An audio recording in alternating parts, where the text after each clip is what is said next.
Siguiente, por favor. Siguiente. Ya, bueno, en esta oportunidad, en mi parte les voy a estar hablando sobre el cáncer de cavidad oral, ocasionando células escamosas más específicamente. Bueno, particularmente este va a ser el tipo más común de cáncer que va a afectar a las células de la boca, y más específicamente a las células escamosas. ¿A cuál específicamente o qué zonas va a afectar en sí? Va a afectar tanto a los labios, las encías, la lengua, el piso de la boca para dar duro y mucosa bucal, ¿no? Siguiente, por favor. Pero, ¿cuál es el porcentaje de todo esto? Podemos hablar entonces de la epidemiología en este caso, ¿no?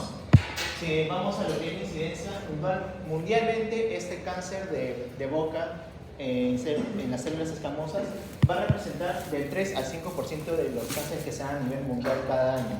Y más específicamente los cánceres de las ectoplasias en boca va a tomar el 90% de estos cánceres que se llegan a dar.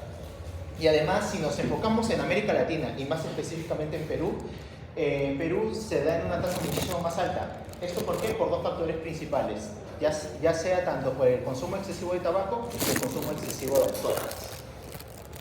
La prevalencia, y si hablamos de prevalencia tanto por género o por edad, en este caso los varones o la población masculina tienen mucho más, una mayor probabilidad de padecer este tipo de cáncer, una probabilidad más o menos de 2 a 1. Y en las edades más o menos está relacionado en pacientes adultos de los 50 para arriba. Aunque la tendencia de esta edad está yendo a la baja. ¿Por qué? Por el aumento de por virus del papiloma humano en los jóvenes. Y la supervivencia que se da sobre ese cáncer. Si se da en etapas tempranas, la supervivencia a 5 años va a variar entre un 50 a 60%. Pero como todavía sabemos normalmente, si el cáncer se llega a encontrar en etapas muy tempranas, la probabilidad de supervivencia del paciente y de una recuperación mejor o más pronta es mucho más alta, ¿no? Siguiente, por favor. Como podemos ver, acá tenemos un cuadro en donde podemos ver tanto la incidencia, la mortalidad y la prevalencia en 5 años, ¿no? Estos números se están dando en tasas por cada 100.000 habitantes. En labio y cavidad oral, el número normalmente se da entre 263.020 personas, es un porcentaje de 2.1, con la tasa entre 100.000 habitantes de 3.8. Para la mortalidad se dan en 127.654 personas. Y la prevalencia a 5 años de las personas que logran supervivencia a es un número de 610.656 personas. Siguiente, por favor. Pero en sí, ¿por qué nos da? ¿Cuáles son las causas principales o por qué estamos más predispuestos a que nos dé ese tipo de cáncer? Hay 5 puntos importantes a tratar aquí. El primero, o mejor dicho, los 2 primeros vendrían a ser uno de los más importantes. En este caso vendría a ser el tabaquismo. ¿Por qué? Porque si se combina el tabaquismo con el alcohol, sufres una mayor probabilidad de contraer este tipo de cáncer. Porque específicamente en el tabaco se encuentran 3 componentes principales que pueden afectarnos y que aumentan la probabilidad de darnos cáncer. ¿Cuáles serían estos? Tenemos tanto el alquitrán, las nitrosaminas y los hidrocarburos aromáticos cíclicos. En sí, ¿qué es lo que hacen estos para que nos dé este tipo de cáncer? Pues básicamente hacen 3 cosas importantes. Número 1, causa un daño celular importante cuando ya el paciente ha consumido o tiene un largo historial de consumo de tabaco. Seguido a esto, causa una inflamación por el humo que está entrando desde el cigarro hacia nuestro cuerpo, principalmente por la boca. Y además de eso, lo más importante viene a ser la inhibición de lo que viene a ser el mecanismo de reparación celular. Por eso es de que las células comienzan a alterarse y pierden su control de reparación y de reproducción. Seguido de eso tenemos el alcohol. ¿Por qué el alcohol? El consumo de alcohol excesivo, quiero decir. Esto va a ser también un factor de riesgo importante por sí solo y mucho mayor si se combina con el tabaco. Esto puede causar 3 puntos muy importantes. El primero de esto viene a ser que es un irritante crónico, es un alto metabolizador de acetilaldehído, y también viene a ser un importante deshidratador de la mucosa oral. Seguido a esto, también tenemos lo que es el virus del papiloma humano, más específicamente la célula oncogénica del BPH16. ¿Por qué? Porque este va a causar tanto la inserción viral del virus, va a causar también la inactivación de genes supresores y una inducción a la proliferación celular en las células de la boca. Y por último, bueno, no por último, en el punto número 4, las personas con mala higiene dental. U oral en este caso, ¿no? ¿Por qué? Porque va a ser un lugar de alta proliferación bacteriana en la boca, va a ser un lugar de alta irritación y una disminución de las defensas locales en la boca, ya que como sabemos la boca es uno de los lugares donde más bacterias se encuentran. Y por último, en este punto de los factores predisponentes tenemos la exposición al sol, ya que como sabemos tanto la radiación UV puede dar lo que se conoce como la inmunosupresión local de las células y el daño por la radiación UV hacia las células de la boca. Siguiente, por favor. Detección y diagnóstico. ¿Cómo procede? Complementar algo con la persona que se dedica muchas veces a ciertas labores, como por ejemplo los que trabajan con materiales químicos, ¿no? Como ensayos químicos, con carpinteros, ellos también tienen mayor probabilidad a tener ese tipo de Sí, había olvidado eso, es muy importante. Pero prosiguiendo entonces, lo que es detección y diagnóstico. ¿Cómo podemos saber que una persona llega contra ese tipo de cáncer? Bueno, hay 3 puntos importantes en este paso. Primero, lo que es el examen físico, que en sí suele ser el primer paso que se realiza, ¿no? Ya sea una exploración en la zona de la boca, en donde se esperan encontrar normalmente lesiones, úlceras que no sanan, masas o cambios dentro de la mucosa oral. Seguido a eso, si ya se tiene el antecedente del examen físico, se procede a la biopsia. Con la biopsia lo que tenemos es una muestra del tejido afectado para así confirmar el diagnóstico y el tipo de células que están siendo afectadas. Y ya después procedemos a lo que es el examen imagenológico, ¿no? El examen físico, ¿qué es lo más importante que debe realizar el oncólogo, ¿no es cierto? ¿Qué tipo de palpación? ¿A qué nivel?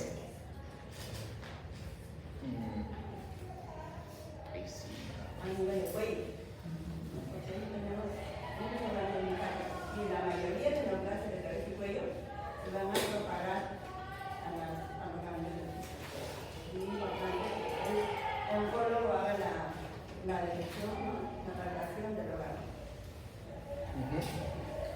Seguido de ello procedemos a lo que son los exámenes imagenológicos, ¿no? Donde ya sería prácticamente una parte de nuestro campo.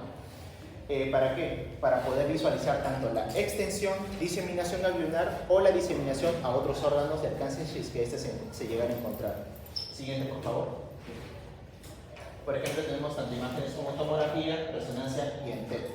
Por la tomografía, lo que podemos visualizar nosotros puede ser la extensión, la infiltración en profundidad de las células tumorales, la evaluación de los ganglios regionales en la zona donde se encuentra el tumor, y tanto el tamaño como en la morfología del mismo. En unos cortes normalmente de entre 3 a 5 milímetros, no mayores a 5 milímetros, por dicho. En lo que son imágenes por resonancia, este más nos va a ayudar como un examen complementario para poder evaluar lo que serían los tejidos blandos, ¿no? Va a ser también mucho más sensible para detectar infiltración en la zona de la médula ósea. Aunque esta técnica puede llegar a pasar no puede tal vez visualizar lo que vendría a ser metástasis ganglionares ocultas, pero para eso tenemos lo que vendría a ser la TET. Este va a completar el estudio imagenológico entre estas 3 tipos de exámenes imagenológicos, ¿no? Ya que este sí nos va a permitir encontrar metástasis ganglionares ocultas, metástasis a distancia y segundos primarios. Siguiente, por favor. La clasificación clínica. El carcinoma de células escamosas se puede clasificar usando el sistema TNM, como ya lo sabemos, ¿no? Lo que vendría a ser el tumor, nódulo y metástasis. En este caso tendremos T del 1 hacia el 4, donde en T1 vendría a ser el tumor de 2 centímetros a menos, T2 tumores de entre 2 y 4 centímetros, T3 tumores mayores a 4 centímetros y en T4 ya tendremos invasiones a células adyacentes. O si lo podemos ver en esta tabla, tenemos en TX que no se puede evaluar el tumor primario, en T0 cuando no existe una prueba o evidencia de un tumor primario, el TIS que es carcinoma in situ y nuevamente del T1 al T3 en los tamaños de menor a 2 centímetros, en T2 entre 2 y 4 y en T3 mayores a 4 centímetros. Y el T4 lo podemos subdividir en T4A, en enfermedad localmente moderada, local moderadamente avanzada, y en TB, enfermedad local muy avanzada. Siguiente, por favor. Aunque también lo podemos clasificar en N, que vendrían a ser los nódulos linfáticos, que vendrían a ser las metástasis en los ganglios linfáticos, ¿no? O si los ganglios linfáticos están afectados. En N0 si no hay metástasis en los ganglios linfáticos, y de N1 a N3 si hay afección en uno o más ganglios, con un mayor número de ganglios afectados. Y por último, M de metástasis, en donde se puede describir si este cáncer ha logrado hacer metástasis a órganos o sistemas alejados. En M0 si no hay metástasis a distancia, y en M1 si es que sí se logra llegar a presenciar o hay evidencia de metástasis. Siguiente, por favor. Lo que viene a ser ahora los síntomas y signos. En una etapa inicial lo que podemos encontrar, o lo que normalmente se llegaría a encontrar, por lo que una persona puede llegar a sospechar, aunque no normalmente, vendría a ser 3 puntos importantes. Lo que vendría a ser las úlceras o lesiones tanto rojas o blancas, ya sea un leve dolor o molestia en la zona de la boca o en sí en la zona de una herida, o también si hay una úlcera sin cicatrizar durante ya alrededor de entre 2 a 3 semanas en la zona de la boca. Siguiente, por favor. Lo que ya sería una etapa intermedia donde la mayoría de personas ya comienza a preocuparse e ir a los servicios médicos, debería ser en este tipo de etapa. ¿Por qué? Porque hay ahora 3 puntos más importantes que ya comienza a afectar en la vida de las personas. Esto vendría a ser tanto el dolor al masticar o al tragar los alimentos, la sensación de bultos o masa, que es lo que más le llega a preocupar a las personas, y los cambios de voz o ronquera. Pero son unos cambios normalmente abruptos o que una persona no tiene un antecedente previo a ellos. Siguiente, por favor. Y ya lo que se podría encontrar en una etapa avanzada serían otros 3 puntos importantes. Ya una dificultad severa en tragar o hablar, o prácticamente no puede pasar alimentos, ganglios inflamados en la zona del cuello y un sangrado sin un antecedente en las encías, ya sea, por ejemplo, haberse cepillado con fuerza los dientes o un golpe. Si no ocurre nada de eso y aún así sangra las encías, también es un signo de etapa avanzada. Siguiente, por favor.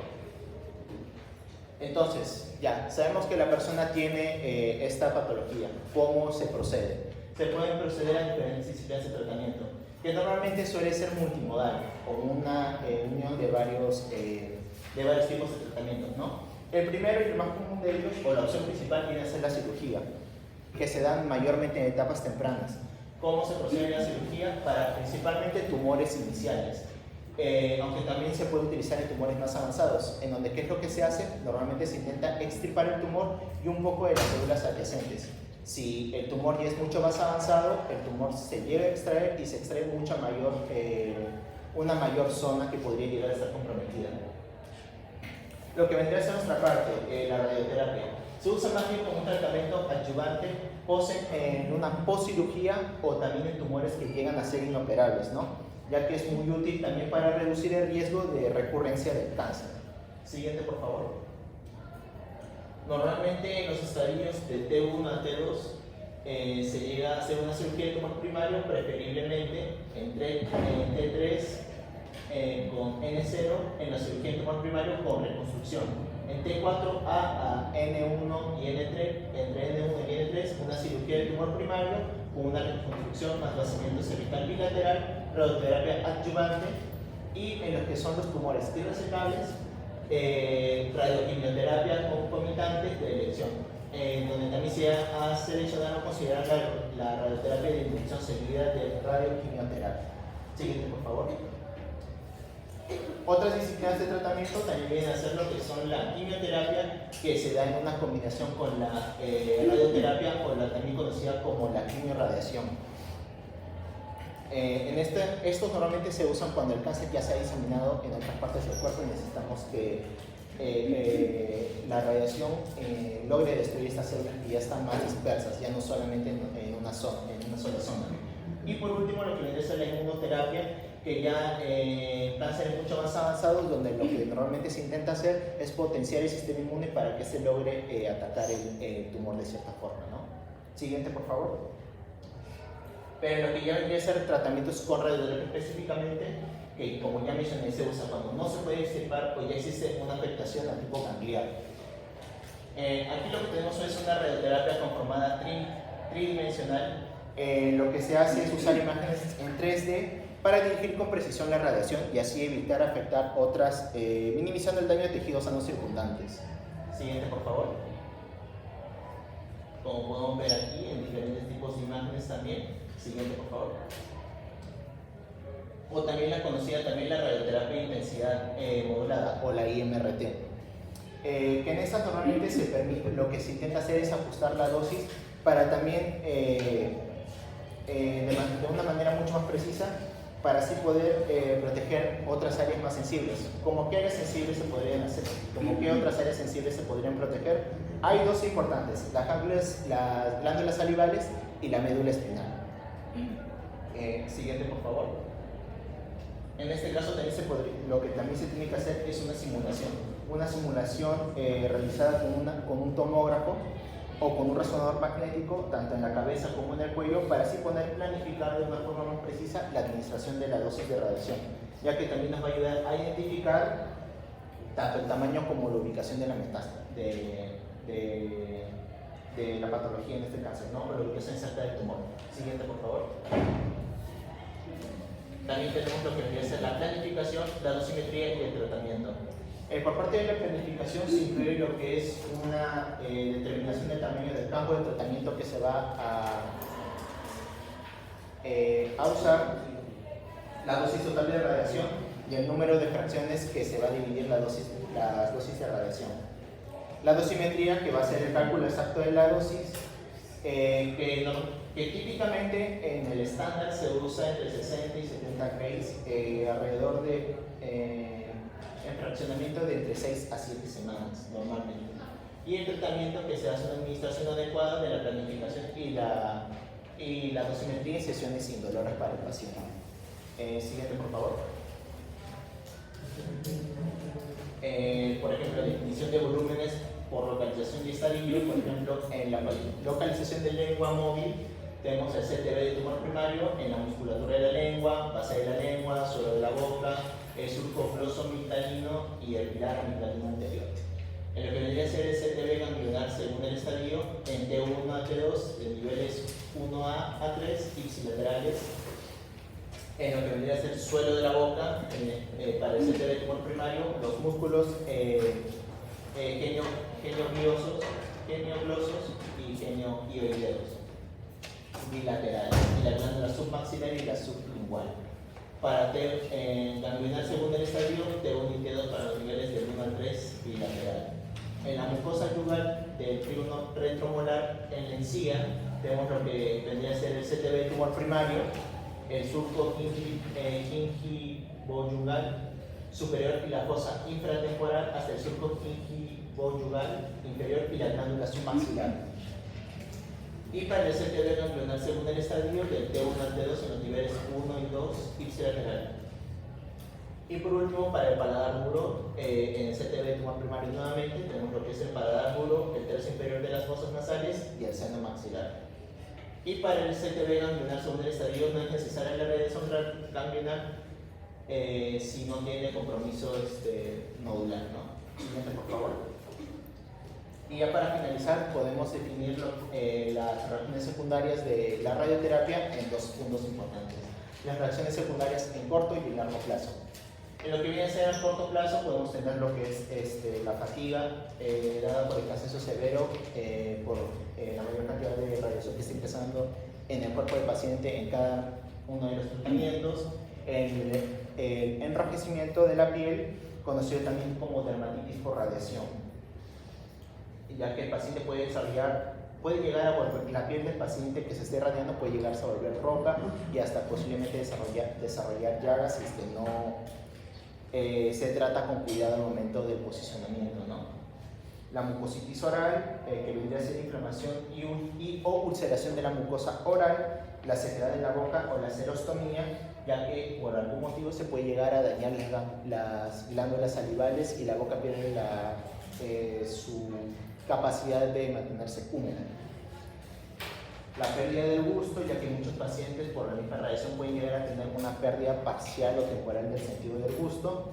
La pérdida del apetito o la dificultad para tragar ya por el mismo por misma radioterapia que el paciente comienza a tener dolor al momento de tragar o de tomar o hasta de hablar, ¿no? Y por último, la pérdida de cabello si se comienza a irradiar por la zona, cuando el área que se irradia incluye la mandíbula o el cuero cabelludo. Siguiente, por favor. Y ya para finalizar en esta parte, las reacciones secundarias a largo plazo, que vendría a ser la fibrosis. ¿En qué sentido? Cuando el tejido irradiado llega a desarrollar cicatrices internas y el tejido en este punto se vuelve más rígido o menos flexible, lo que causa trimus o dificultad para abrir la boca del paciente, ¿no? La sequedad crónica, cuando la serostomía, que ya había mencionado antes, puede llegar a perdurar en el tiempo y el paciente se afecta su calidad de vida, ya que no puede mantener húmedo la boca, y así aumentar el riesgo de infecciones orales o de caries dentales. Lo que es la pérdida permanente del sentido del gusto, como también otro efecto secundario a largo plazo. La osteoradionefrosis, que es una complicación menos común, pero un poco más peligrosa, en la cual el hueso que se llega a irradiar, normalmente en la mandíbula en este caso, va a perder su capacidad de curación y regeneración, lo que puede llevar en un corto o largo tiempo una infección grave o un daño de tipo estructural. El hipotiroidismo, si es que la radioterapia llega a afectar la tiroides, aunque este requiere un tratamiento hormonal, va a llegar a requerir un tratamiento hormonal de por vida. También los problemas dentales, ya que la radioterapia puede llegar a dañar los dientes y las encías, lo que provoca un mayor riesgo de las caries para el paciente, y los problemas de tipo dentales. Desgaste del esmalte dental, también en este caso, los problemas del labio, ya que los pacientes con lesiones en la lengua o los labios, debido al tratamiento pueden tener dificultades persistentes para el momento de hablar, si es que logran superar la radioterapia, y la disfagia o la dificultad para tragar, ya que este va a ser un efecto también a largo plazo debido a la posible cicatrización de los músculos involucrados para la diflusión. Siguiente. Ahora le paso a mi compañero Alonso. Bueno, sí, continuando con la exposición, vamos a hablar acerca de lo que son cánceres no paranasales y cavidad nasal, algo así más conciso, ¿no?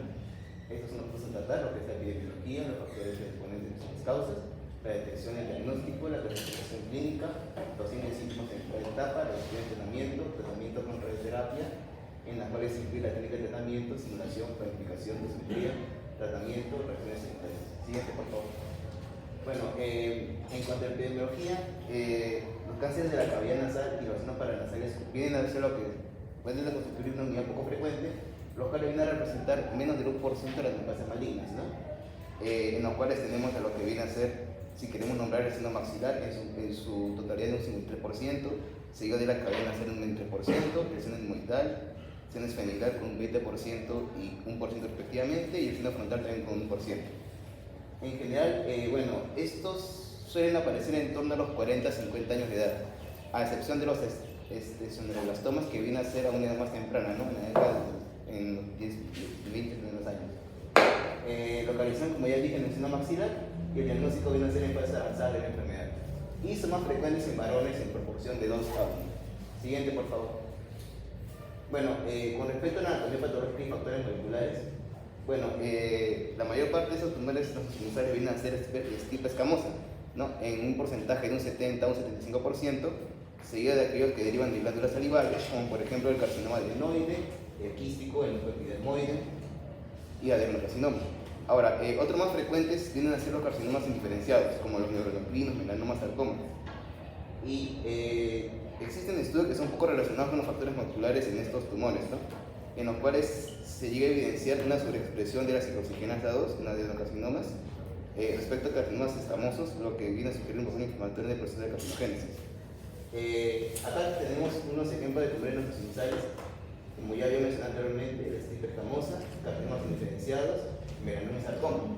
Con respecto al papiloma invertido, esta viene a ser una lesión, un papiloma maligno, una lesión invertida, el cual viene a tener un potencial maligno de un 15%. El virus del papiloma humano se encuentra en un tercio de los papilomas invertidos. Y claro, incluye una serie de eventos, ¿no? Como el carcinoma escamoso, mutación de la P53 y sobreexpresión de la P63. Siguiente, por favor. Bueno, en cuanto a la detección del diagnóstico, tenemos, bueno, en las fases iniciales los síntomas vienen a ser muy similares a lo que vienen a ser los procesos benignos. por lo que puedo mencionar aquí lo que es la obstrucción, el sangrado intermitente unilateral y la secreción nasal. Por ello que es muy frecuente y recomendable de que el diagnóstico se llegue a demorar un poco, ya que a veces cuando el tumor ya rebasó la cavidad del seno, ¿no? El patrón de diseminación también viene a ser sobre todo local y menos frecuente de la vía linfática, por lo que al tratarse de un territorio de escape drenaje linfático. Y el diagnóstico correcto viene a llegar a tratar de una correcta anamnesis, ¿no? Una correcta anamnesis, exploración física de la región afectada, que incluye los pares craneales y la toma de la biopsia, mediante una sofibroscopía. En cuanto a los estudios, tenemos aquí a lo que es la tomografía, la RMN y la TET. En cuanto a la tomografía, tiene que valorar la invasión ósea. En cuanto a la resonancia magnética, tiene que discriminar mejor la resonancia arbitraria. Y en cuanto a la TET, puede ser indicada mejor en tumores indiferenciados, adenocarcinomas y carcinomas escamosos. Y bueno, como yo también había mencionado con anterioridad, ¿no? El estudio se basa en la correcta anamnesis, exploración física de la región afectada, que incluye los pares craneales y la toma de biopsia mediante la sofibroscopía. Siguiente, por favor. Bueno, en cuanto a la clasificación TNM, ya como también mi compañera anteriormente había mencionado también en las tablas, acá tenemos lo que es la clasificación TNM con respecto a los tumores primarios y el seno nasal y el seno hermoidal, ¿no? En los cuales acá vemos al T0, que es la evidencia del tumor primario, el T1 es el tumor indicado a la mucosa del seno maxilar en la afectación ósea, el T2 es el tumor con afectación ósea, incluye el paladar duro y el renato nasal medio, exceptuando la pared posterior del seno maxilar y la apófisis tiroides. El estadio T3, que viene a ser el tumor cuando se tiene la pared posterior del seno maxilar, tejido celular subcutáneo, suelo y pared media orbitaria, cosas de la y seno maxilar. El T4, A y B. Ahora, ¿por qué A y B? Porque hay más subdivisiones por las células indiferenciadas, donde también se considera de que los más, digamos, dañinos o más graves, puede ser así, que vendría a ser estos, ¿no? Que es el T4, con sus posteriores subdivisiones. El T4A vendría a ser un tumor con invasión de contenido orbital anterior, pierde la mejilla y la nariz, la fosa craneal anterior, la lámina tiroidea, seno frontal y abdominal. Y el T4B con tumor con invasión látex orbital de la madre del cerebro, fosa craneal media, pared craneal, diferente de la segunda rama del trigémino, clivus y orisparino. Y en cuanto al seno nasal y el seno hermoidal, igual, ¿no? Tenemos al T6X, el T0, T1, 2 y 3, en donde el T6X es el tumor primero que no puede ser valorado, el T0 sin evidencia del tumor primario, el T6X es el carcinoma in situ, el T1 es el tumor limitado a una sublocalización como sintetization ósea, el T2 es el tumor con afectación de dos sublocalizaciones o extensión al complejo nasohermoidal con o sin afectación ósea. Y el T3 es el tumor que invade la pared media o el suelo orbitario, seno maxilar, paladar o el angina timiforme. Siguiente, por favor. Bueno, acá también tenemos otra tabla en la cual también habla de los ganglios linfáticos regionales, la metástasis a distancia y algunos otros estadios, ¿no? Tenemos acá también los ganglios linfáticos regionales, en los cuales mencionan que son los ganglios linfáticos regionales que no pueden ser valorados. El estadio es 0, que es sin evidencia de afectación ganglionar regional. Es una afectación de un ganglio ipsilateral menor o igual a 3 cm de diámetro máximo. El estadio es 2, afectación ganglionar con diámetro mayor entre 3 y 6. Y acá unas subdivisiones, ¿no? N2A, B y C, en las cuales en N2A tenemos a la metástasis en un ganglio ipsilateral con diámetro mayor entre 3 y 6 centímetros. En N2B, metástasis en un ganglio ipsilateral con diámetro mayor entre 3 y 6. Y en N2C, metástasis ganglionar bilateral con diámetro mayor entre 3 y 6 también. Y en N3 es la afectación ganglionar superior a 6 centímetros de diámetro mayor. En cuanto a la metástasis a distancia, tenemos 3, ¿no? M(X), M(0) y M(1). En cuanto a la M(X), tenemos la metástasis a distancia que no pueden llegar a valorarse. M(0) es sin evidencia de metástasis a distancia y M(1) es metástasis a distancia. Y en cuanto a los últimos estadios, tenemos 2, ¿no? El 0 y el 1. Siguiente, por favor. Bueno, en cuanto a la clínica, bueno, esos suelen adquirir gran tamaño antes de que ocurra la sintomatología, ¿no? Y acá tenemos unos cuantos que son más recurrentes, como la obstrucción nasal unilateral, la epistaxis, que se sangró por la nariz, el lagrimeo constante, el aumento del tamaño del puente nasal y el dolor y movilidad externa. Y bueno, aquí tenemos una imagen de lo que vendría a ser la obstrucción nasal unilateral, que se puede apreciar con la flecha. Siguiente, por favor. Bueno, en cuanto al tratamiento, Bueno, este vendría a ser, más que nada, hay unos términos que se van a aplicar bastante acá, que son la resección quirúrgica y lo que es radioterapia. Bueno, el tratamiento debería ser lo que es la resección quirúrgica mientras sea lo más pronto posible, ¿no? El tratamiento ahora postoperatorio vendría a variar de acuerdo de la estadificación y las características de la que viene a presentar el tumor. En cuanto al tratamiento inicial, tenemos la resección quirúrgica completa. Los tumores con estadio C sub 1 y T sub 2 N sub 0, bueno, vendrían a curarse solamente con lo que vendría a ser la cirugía en caso de que los márgenes lleguen a estar afectados, ¿no? Se debe considerar lo que viene a ser la resección y si esta no es posible, la radioterapia postoperatoria. En caso de que ahora los márgenes lleguen a estar afectados y o invasión peridural. Y en caso de que el carcinoma adenoide sea quístico, después de la resección completa, está indicada la radioterapia. Y en cuanto a pacientes con tumores avanzados, que son, mejor dicho, estadios avanzados, que es el T sub 3 y el T sub 4, el tratamiento estándar vendría a ser la cirugía con la radioterapia. Siguiente, por favor. En cuanto a los tumores de la cavidad nasal, la radioterapia y la resección quirúrgica son aquellos métodos los cuales deben llegar a emplearse y son efectivas, ¿no? Sobre todo en el estadio T sub 1 y T sub 0, y la elección de tratamiento vendría a ser de acuerdo al tamaño, localización del tumor y sus características. En general, las lesiones del septum nasal posterior, esos tumores vendrían a ser tratados con cirugía y sin embargo para aquellos tumores pequeños el tratamiento más adecuado vendría a ser lo que es la terapia intersticial, ¿no? Justo acá todavía señalaba los tumores del septum nasal posterior que se pueden tratar con cirugía, solamente con eso, y los tumores de menos de 1.5 centímetros se llegan a tratar con radioterapia intersticial. Siguiente. Bueno, en cuanto al tratamiento tenemos a las técnicas de radiación, la radioterapia radical y la radioterapia postoperatoria. En cuanto a la radioterapia radical, tendría que yo mencionar lo que es el GTB, el CTB y el GTB. En cuanto al GTB, bueno, este incluye lo que vendría a ser el volumen del tumor primario, visible y los ganglios afectados, ¿no? Estos pueden llegar a definir un GTB para el primario y otro para los ganglios.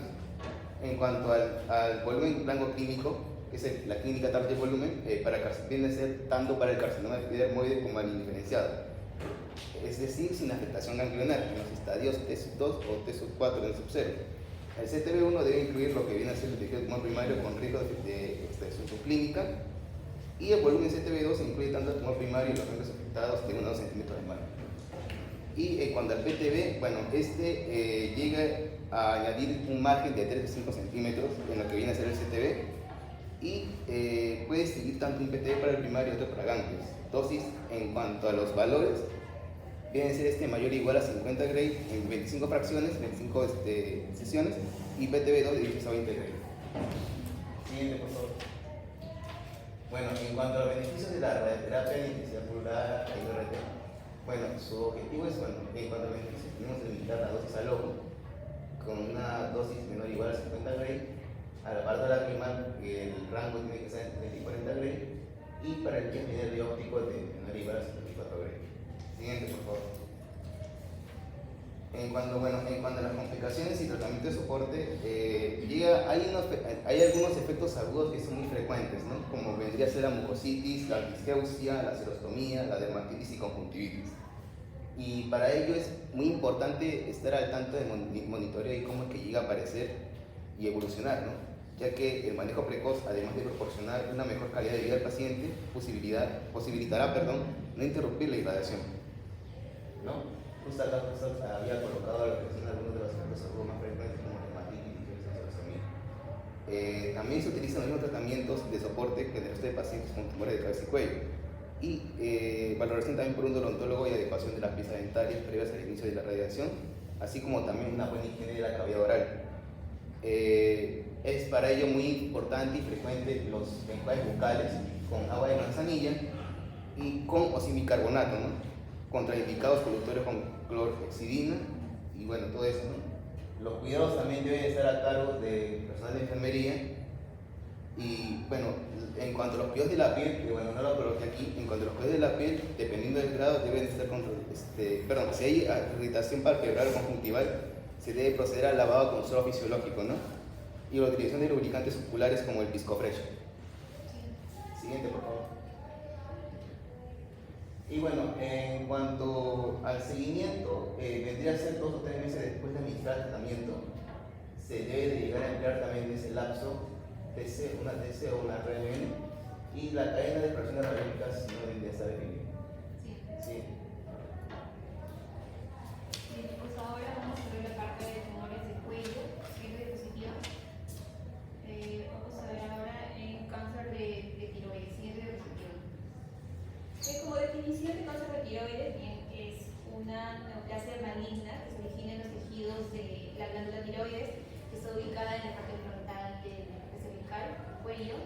Esta enfermedad se va a caracterizar por un crecimiento descontrolado de las células tiroideas que pueden formar nódulos o masas, y eso luego podría tornarse malignidad, ¿no?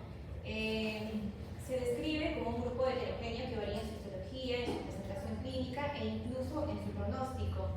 En la imagen podemos visualizar incluso las afectaciones que tiene esta glándula. Anatómicamente hablando, tiene una forma de mariposa y está unido por el istmo y está situada en la parte baja del cartílago tiroides, o también en los varones se le conoce como la persona anciana. Siguiente diapositiva, por favor. Vamos a ver la epidemiología de cáncer de tiroides. Esta va a representar el 1% de todos los cánceres que afectan a la población. Su incidencia está en aumento, según estudios de la Sociedad Americana de Cáncer en Estados Unidos, indican que aproximadamente para el 2024 habrían 44.020 casos nuevos, ¿no? Es una estimación que tienen en base a las frecuencias e incidencias que esta patología presenta. El carcinoma folicular va a afectar principalmente a personas mayores. La frecuencia aumenta desde la adolescencia y el pico más alto se va a reflejar a partir de los 30 hasta los 50 años. Tiene una tasa de supervivencia, especialmente de los tipos papilares foliculares, con una tasa de supervivencia de 5 años superiores al 90%. Algo importante que se debe mencionar en la epidemiología es que es más frecuente en mujeres que en varones, debido a que las mujeres van a tener influencias hormonales en los eventos como la pubertad, el embarazo, la menopausia, va a generar alteraciones al nivel de la hormona foliculoestimulante, perdón, la tiroidea estimulante, lapsus. También a que las mujeres presentamos mayor sensibilidad tiroidea, es decir, somos más sensibles a las variaciones que ésta puede tener durante los cambios hormonales, y los factores autoinmunes, somos más propensas a desarrollar enfermedades autoinmunes, así como también la tiroiditis de Hashimoto, que esto va a generar, más adelante, no en todos, podría generar una enfermedad de cáncer. Ahora, en Latinoamérica hay datos que dicen que la incidencia de tiroides va a depender de cada país, pero como algo general nos dice que la incidencia va de 3.6 por cada 100.000 habitantes al año, siendo más frecuente en mujeres. A nivel peruano, un estudio reciente lo he encontrado un estudio que abarca el 2005 hasta 2016, donde se registran que 19.513 casos de cáncer de tiroides, con una prevalencia que aumenta entre 4.7 a 15.2 por cada 100.000 habitantes. Este estudio también comenta que el grupo etario más afectado es de 30 a 59 años, con una mayor proporción en mujeres. Siguiente diapositiva, por favor. Bien, como factores predisponentes y factores de riesgo vamos a tener la genética, que los antecedentes familiares de cáncer van a ser predisponentes, ¿no? Como para heredar síndromes hereditarios de neoplasia endocrina múltiple tipo 2, también se le conoce MEN2, o el síndrome de cáncer familiar de tiroides no medular. Estas mutaciones genéticas pueden transmitirse de generación en generación y aumentar el riesgo de desarrollar cáncer de tiroides. También van a tener las factores ambientales en exposición a radiación ionizante, sobre todo cuando se da durante la infancia en niños. No hay un umbral exacto, pero si hay una exposición mayor a 0.1 Gray, podría desencadenar este tipo de patologías. En una dosis de 0.05 Gray hay un riesgo, sí, es menor, pero no es insignificante, por ende también hay que tener cuidado en la exposición a los niños. También está el factor predisponente que es el hormonal. Había mencionado a las mujeres, ¿no? La fluctuaciones hormonales que van a desencadenar unas alteraciones en el aumento de la hormona de la TSH. Los estilos de vida, la deficiencia de yodo provoca esta alteración de la hormona. También la obesidad de las mujeres va a alterar los niveles de estrógenos, influyendo el crecimiento celular de la tiroides. Otro factor es sexo y edad, abarca entre 30 a 50 años, es más frecuente en mujeres. También es un factor predisponente tener enfermedades tiroideas anteriores, como por ejemplo el bocio multinodular o también tiroiditis de Hashimoto, que podría desencadenar un carcinoma de tiroiditis. Y bueno, por último, el historial de cáncer anterior, ¿no? Que puede ser por una neoplasia de cáncer en otras partes del cuerpo. Siguiente, por favor. Bueno, vamos a caracterizar el cáncer de tiroides, de acuerdo a su tipo de células. Están las células diferenciadas, que va a comprender el cáncer a las células foliculares, que está el carcinoma papilar, el carcinoma folicular. Luego está el cáncer medular, que va a comprender las células que producen calcitonina. Y el cáncer anaplásico, que van a ser tumores indiferenciados. Siguiente, por favor. Tenía que mencionar aquí que en las células en carcinoma papilar o folicular van a estar ligados sobre todo en la sangre, porque van a ser los que van a formar la hormona tiroidea, la T3 y la T4, y el cáncer medular, que también se le conoce, que está en las células parafoliculares, que se va a encargar de producir la calcitonina y va a controlar la cantidad de esto en la sangre. Siguiente, por favor. Entonces, como número 1 vamos a tener el cáncer diferenciado, que va a comprender el cáncer papilar y también va a comprender el carcinoma folicular. En el carcinoma papilar, este se va a originar en las células foliculares, como ya había mencionado, tiene una prevalencia de 80 a 85% de cáncer de tiroides.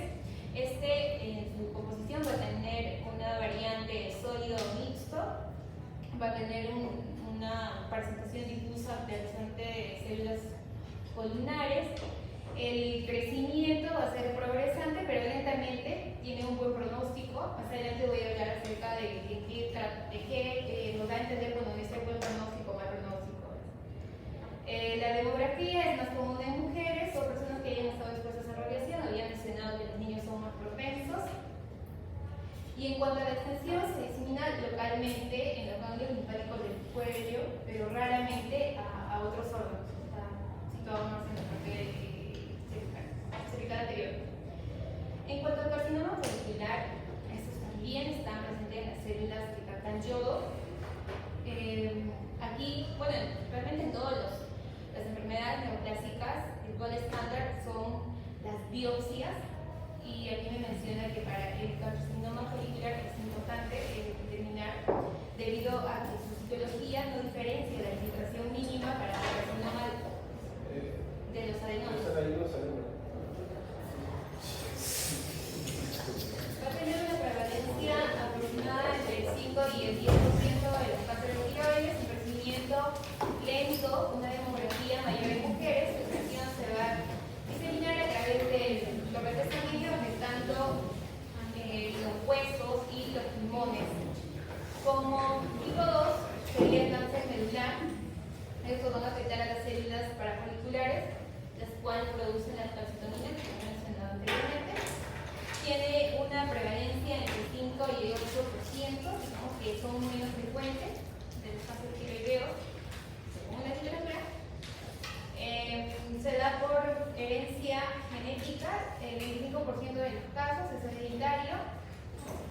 Su extensión se disemina principalmente en el grupo sanguíneo, por la parte sanguínea, y puede afectar a los ganglios linfáticos.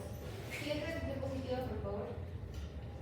Aquí vamos a tener el carcinoma anaplásico, que ese es el menos frecuente. Estoy en folicular. Tenías que pasar. Por favor, ¿podrías pasar? Gracias. Anaplásico.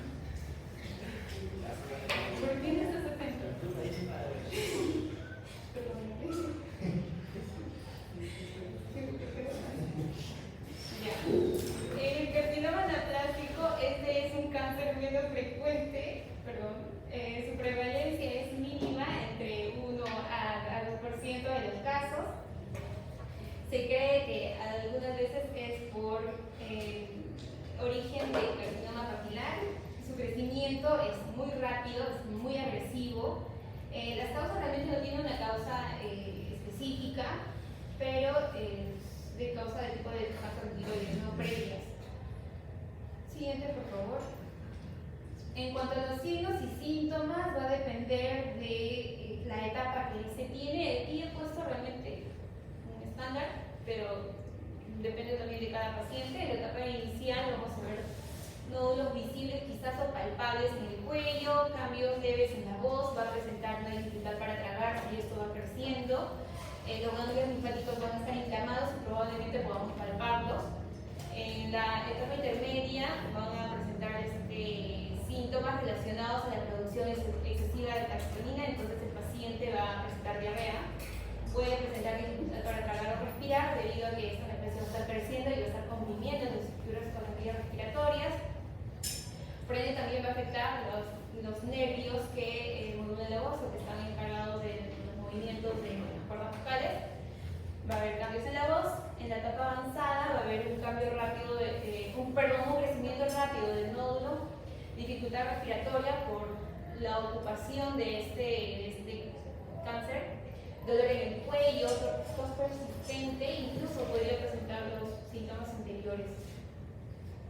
Siguiente, por favor. Gracias. Bien, ahora vamos a ver la detección y diagnóstico. Van a tener los exámenes físicos de palpación, biopsia por respiración con aguja fina. Esto va a ser con ayuda de ultrasonido, captación de gamografía con yodo, ecografías para ver la presencia de nódulos, el compromiso que puede tener, exámenes de sangre para poder ver los niveles hormonales y marcadores tumorales. Van a considerar bastante la tirotropina, la tiroglobulina, la T3 y la T4. Y el otro estudio sería resonancia magnética para ver si hay un compromiso ganglionar. Siguiente, por favor. Bueno, según la literatura en esta indicación, bueno, todos sabemos que T va a representar el tamaño de la invasión tumoral, N si es que ya hay una adenopatía o compromiso en ganglios y M metástasis. Ya bueno, en TX ya sabemos que no se puede estudiar, es un tumor primario. T0 no se evidencia tumor. En T1, T3, T2 y T3 varía el tamaño. En T1 va a estar T1B, T1A, que estos van a variar en milímetros. En T2 va a ser entre 2 y 4. En T3 va a ser mayor a 4 centímetros y quizás podría ya tener una extensión ya extratiroidea, no obviamente pronunciada, ¿no? En T3 y T4 ya se ve las extensiones extratiroideas. En T4 ya se extiende a través de la cápsula tiroidea y va a invadir otros tejidos. Aquí debo considerar que todos los tumores metastásicos ya de por sí se consideran T4 y van a tener extensiones ya extratiroideas, ¿no? En cuanto a las adenopatías, N0 va a representar que no hay una adenopatía, N1 que ya hay una diseminación y afectación a los ganglios, y A y B va a diferir básicamente en tipo A, que va a afectar la parte central, la parte pretraqueal o paratraqueal, y la parte B ya va a afectar las partes laterales también de la tráquea, del mediastino, ¿no? En cuanto a metástasis, M0 no hay metástasis, es decir, no está en compromiso otros órganos o sistemas. En M1 sí. Ahora, dije que iba a mencionar esto, ¿no? Cuando se considera un riesgo escaso, un riesgo bajo o un riesgo alto. Entonces se van a dividir en tres categorías. Un riesgo escaso cuando se trata de un T1 y el tamaño de este tumor va a ser menor a 1 centímetro. O también cuando no tiene ninguna adenopatía y no hay metástasis. Entonces es un riesgo escaso. Un riesgo bajo es cuando se presenta el T1, es más grande que 1 centímetro, aún no hay adenopatías, tampoco hay metástasis, o tiene T2, pero tampoco hay adenopatías y tampoco hay metástasis. El riesgo alto se puede considerar cualquier T3 o cualquier T, pero debe tener una adenopatía, o sea, si ya hay un compromiso en cualquier indiferente metastásico o que no presenta metástasis. Y bien, la imagen era para ver más o menos el tamaño de 1 centímetro, 2, no sé, de una semillita hasta 5 centímetros, que podría ser el tamaño de un limo situado en la planta de tiroides. Siguiente, por favor. Bien, posterior a ya tener la parte de la glándula de tiroides, vamos a ver el tratamiento con radioterapia en cáncer de tiroides. Bien, en cáncer, sí, vamos a ver ahorita la parte de cáncer bien diferenciado o cáncer papilar o folicular, que se había dicho que estos afectan a las células que producen la T3 y la T4. Siempre se va a tomar como primera instancia la cirugía, es el tratamiento inicial, o al menos eso encontré en la literatura, y también va a depender del tamaño y la extensión del tumor. Entonces, por ello se van a elegir por dos opciones de cirugía, ¿no? Que es la lobotomía o istmosectomía, que comprende básicamente la remoción de un lóbulo o el istmo, y también la tiroidectomía total, ¿no? Que es la remoción completa de la glándula tiroides. Ahora, ¿cuándo vamos a valorar la radioterapia externa? Que es una opción terapéutica que se puede considerar en pacientes con ciertos factores de riesgo, especialmente cuando hay recurrencia o cuando la cirugía no ha sido completa o efectiva, ¿no? Entonces ahí vamos a considerar si el paciente tiene mayor a 45 años, entonces va a tener un mayor riesgo de complicaciones o recurrencia. Entonces ahí se considera la radioterapia externa, o cuando está en estadio T4, es decir, este es agresivo y que ha crecido bastante hacia las estructuras adyacentes. Entonces ese estadio va a ser difícil de tratar solo con cirugía, entonces vamos a considerar la radioterapia para que sea una opción complementaria, ¿no? Y poder reducir el área afectada.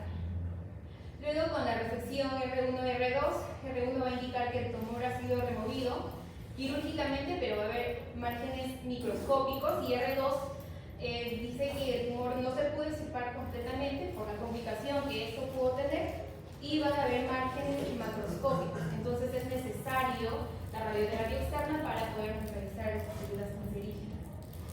Si la tiroglobulina sale mayor a 1, y también si el tumor es irresecable. Por favor. Gracias. Ahora el carcinoma medular también, la cirugía siempre va a ser la primera opción. También se va a considerar la tiroidectomía total, se va a considerar también la disección de ganglios linfáticos. En todo caso, que no sea efectivo esto, se va a valorar la radioterapia externa. Y también se va a considerar los componentes anteriores, ¿no? Si la resección de R1, R2 que había mencionado, que quedan márgenes en R1 microscópicos y en R2 macroscópicos, los cuales vamos a necesitar neutralizar con la radiación, ¿no? Cuando también es agresivo, cuando es extenso, cuando es un tumor irresecable y no es operable. Entonces sí o sí vamos a necesitar este tratamiento complementario con la radioterapia externa. Siguiente, por favor. El carcinoma anaplásico bien es una opción limitada a la cirugía debido a la agresividad que el tumor presenta y también la rapidez con la que este se va a designar. Sin embargo, se puede considerar la cirugía en algunas situaciones. Aquí se puede optar por la resección completa, solo si es posible, dado por el compromiso que este puede tener con las estructuras adyacentes, o también una cirugía paliativa, ¿no? Para aliviar los síntomas causados por la compresión traqueal u obstrucción que pueda causar dificultad para respirar en el mesotraqueo. Aquí se va a valorar la radioterapia, si el tumor es irresecable, efectivamente que puede que en muchos casos no sea, entonces se considera la radioterapia externa como un tratamiento paliativo para controlar el crecimiento y también aliviar los síntomas del paciente. Sí o sí aquí se opta por la radioterapia externa, nos va a ayudar a controlar la extensión tumoral y también paliar los síntomas, ¿no? Siguiente, por favor. Otras consideraciones que se puede tener en el tratamiento de cáncer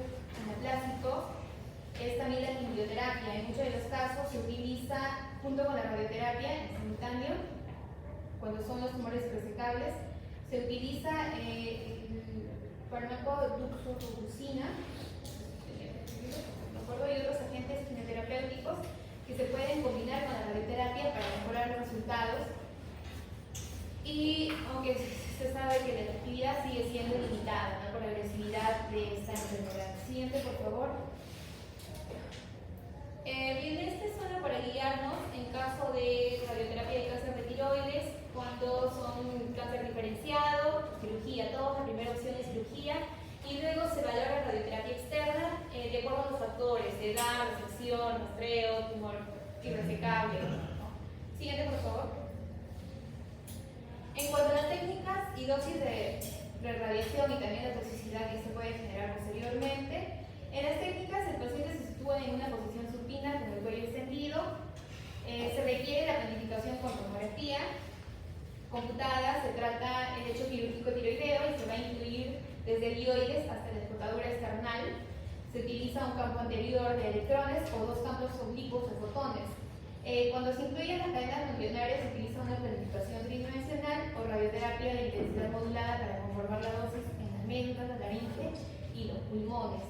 En el cuadrito podemos ver que se dividen en dos grupos de bajo riesgo y de alto riesgo. Aquí visualizamos el CTB que va a haber en bajo riesgo, estando ganglios no afectados, cervicales bilaterales y del mediastino superior. Estos van a necesitar una dosis de 54 Gray. El alto riesgo, el hecho tumoral primario, los ganglios centrales, y estos ya van a requerir de dosis entre 66 y 70 Gray, ¿no?, en la enfermedad microscópica o macroscópica residual de esta enfermedad. En cuanto al fraccionamiento, se brinda una dosis total de 65 Gray, con dosis diarias entre 1.8 a 2 Gray, e hiperfraccionamiento, que abarca una dosis total de 60 Gray y va a tener fracciones, ¿no?, de 1. Gray por sesión, en dos fracciones, perdón, ¿no?, que puede tener dos sesiones al día para aumentar el control tumoral en cuanto se trata de un cáncer agresivo. Siguiente, por favor.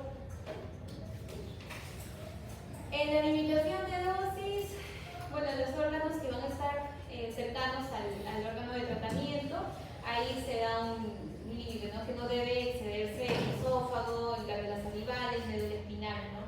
Efectos de la radiación van a tener las complicaciones en radiodermitis, mucositis, y las tardías van a ser caries, eristomía, entre otros síntomas que podemos visualizar en la diapositiva. Siguiente, por favor. Ahora, por último, vamos a tratar sobre el cáncer de laringe. Siguiente, por favor. Siguiente. Bien. Primero, ¿dónde ubicamos la laringe? Es en una parte de la garganta ubicada entre la parte de atrás de la lengua y la tráquea. Esta laringe va a contener las cuerdas vocales que van a vibrar y van a emitir sonidos. La laringe se divide en tres partes, que es la superglotis, que es la parte superior, donde está ubicada por encima de las cuerdas vocales. La parte glotis, que es la parte media de la laringe, ahí se van a encontrar las cuerdas vocales propiamente dichas, y la subglotis, que es la parte inferior, donde va a estar las cuerdas vocales y la tráquea. La epidemiología. El cáncer de laringe es el segundo cáncer, la segunda neoplasia más frecuente de cabeza y cuello, esto años después del cáncer de piel, y va a ser también el segundo en lo que son vías respiratorias después del cáncer de pulmón.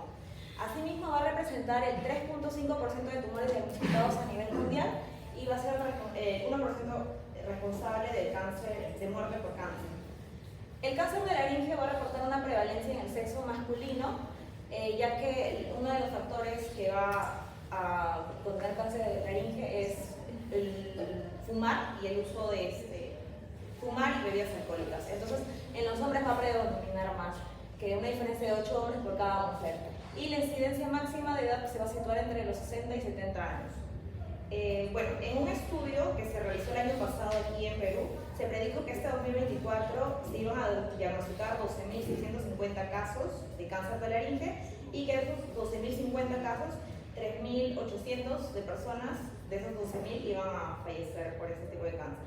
La tasa de supervivencia relativa a 5 años va a ser el 62%, y esto va a estar ajustado, esta epidemiología va a estar ajustada de acuerdo a cada país, ¿no? La última parte es estudios realizados aquí en el Perú. Siguiente. Causas. Como lo mencioné, una de las causas más importantes es el uso del tabaco. Esto puede ser el uso de cigarrillos, pipas, cigarros, los famosos vapes también que utilizan. Esa es la causa más frecuente. Otro también es el historial de consumo de alcohol, donde mencionan que el incremento de riesgo en las personas que consumen 2 o más bebidas alcohólicas por día es de 2 a 6 veces más por año, en comparación con las personas que no consumen bebidas alcohólicas. Y también un estudio menciona que el consumo de cerveza y licores fuertes tiene más riesgo que los que consumen vino. La infección por el virus de papiloma humano. El virus papiloma humano involucra 150 tipos, pero el que va a influir en el cáncer de laringe va a ser el de tipo 16, donde un estudio también menciona que los hombres son más prevalentes de las mujeres en padecer por el virus papiloma humano en el cáncer de laringe. Otro causa es un sistema inmunológico debilitado, ya que sabes que los pacientes, las personas que no tienen un sistema inmunológico van a poder contraer el tipo de cáncer laringe. Otro importante que se debería mencionar después del uso del tabaco son de los síndromes genéticos, donde aquí vienen a tallar dos, que es la anemia de Fanconi y la disqueratosis congénita. La anemia de Fanconi son las personas que tienen problemas en la sangre a una temprana edad, lo que puede llevar a desarrollar leucemia o síndrome mielodisplásico. Ellos van a tener un mayor riesgo de contraer cáncer de laringe. Y la segunda, que es síndrome genético, que es disqueratosis congénita. Ese es un síndrome genético que puede causar una anemia plástica, se presenta con sarpullidos en la piel, tiene problemas en las uñas de los dedos del pie, de la mano, y bueno, se va a desarrollar cáncer tanto en cabeza, cuello, especialmente en boca y laringe. Siguiente. Diagnóstico. El primer ítem de diagnóstico va a ser el examen físico completo de cabeza y cuello, que va a ser lo que es la palpación. El segundo importante también es la laringofibroscopía, que la laringofibroscopía va a permitir la visualización de la laringe y las cuerdas vocales mediante un fibroscopio. Esto se va a introducir, como se puede ver en la imagen, por las fosas nasales y va a permitir la visualización y la grabación de todo lo que se puede encontrar. Otro tipo de diagnóstico es por tomografía computarizada, resonancia magnética y el PET-CT. En tomografía, como pueden ver, de cabeza y cuello son pruebas de imagen para ver más que nada la estratificación locorregional. Y el PET-CT se va a realizar con fluor-18, sirve para dos objetivos. El primero va a ser la detección de metástasis a distancia en estadios localmente avanzados, y la segunda, que va a ayudar a ese tipo de diagnóstico, va a ser para la ayuda de la delimitación de los volúmenes blancos.